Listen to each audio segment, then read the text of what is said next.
When I think about accessibility, I'm thinking about right now in this moment this colleague that I had a conversation with a couple of weeks ago, and we were talking about disability, and she was talking about her now adult child, her adult daughter, and how she was disabled growing up, but they completely rejected disability, and they never called her disabled because, in her words, if they called her daughter disabled, she never would have been able to achieve the things that she's gone on to achieve. I had grown up in the classic dance studio setting where disability was not talked about, whether good or bad. It just wasn't a thing that people really acknowledged.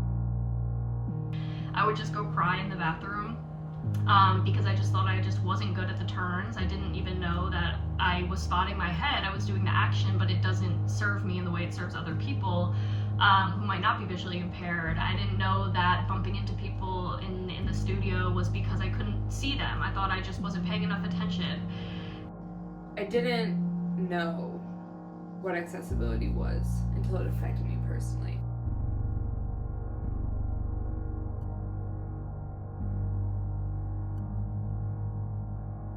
I think that I was most frustrated with looking around and not seeing people like me near me.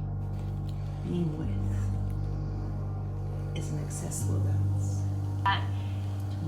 Access could not just be something that came in after the fact, which is how, access in dance performance was really introduced to me as something that came in after you finished the glitz and the glam and the choreography.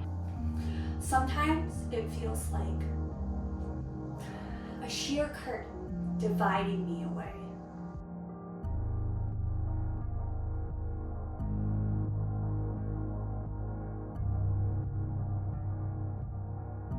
I want to make something different. I want audio description to be part of the work. I want to interrogate other ways of access that are creative methodologies that are not just, production checkboxes to be checked off by theaters.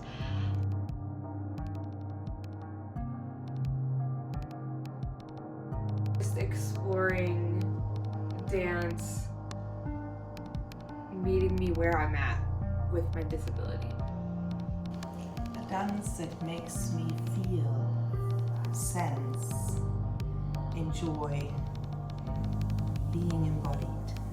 Sometimes this means poetic engagement between language and textures. And everyone has different ideas about disability. Disabled people have different ideas about disability and about, the way that they articulate their identity, and I think there's space for all of it.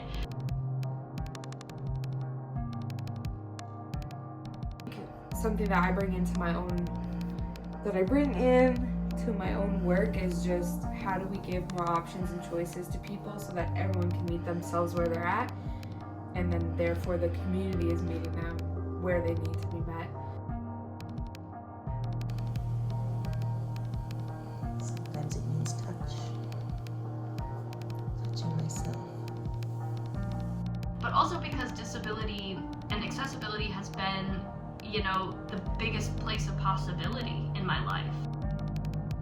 If we had more conversations about, this company has these people with these invisible disabilities, to the point that people are willing to self-disclose, I think we're going to create more access, because then I'm not scared to show up, because I know that those conversations are being had, even if there isn't a seated dancer or a wheelchair dancer. I think if I never understood disability as part of my identity, or if I never really interrogated access and what I wanted out of my dance performance, I would be so stuck still. It's exhausting. And the story is definitely still writing itself. And sometimes it means silence and physical sensation.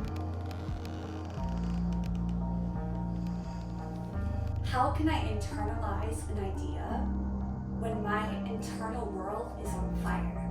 So like accounting for all of it is a lot, but also that's why if we just have more conversations, because this person's going to bring in this perspective and then this perspective, and all of a sudden you get 5 people in a room, you have a pretty well-rounded understanding of, hey, these are the things we could do to move dance forward to be accessible.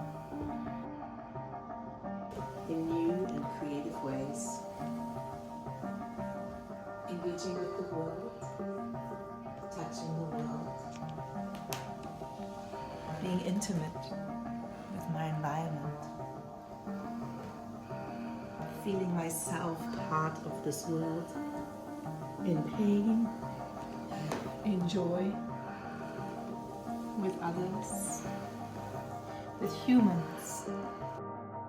I think I want to keep spreading that message that we can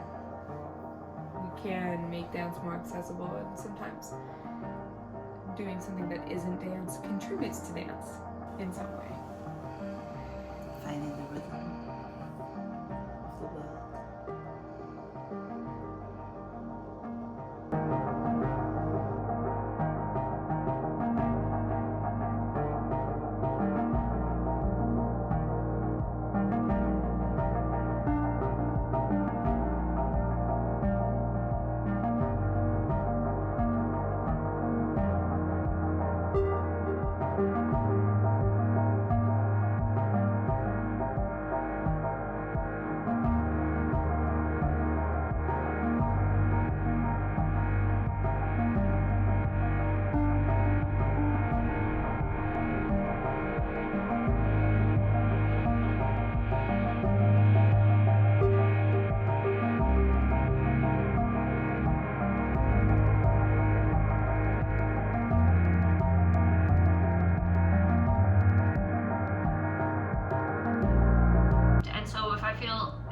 About accessibility, I think it's both the biggest place of possibility in my life and in my work, but also relieving, and helped me connect to a more authentic version of myself as an artist and as a person.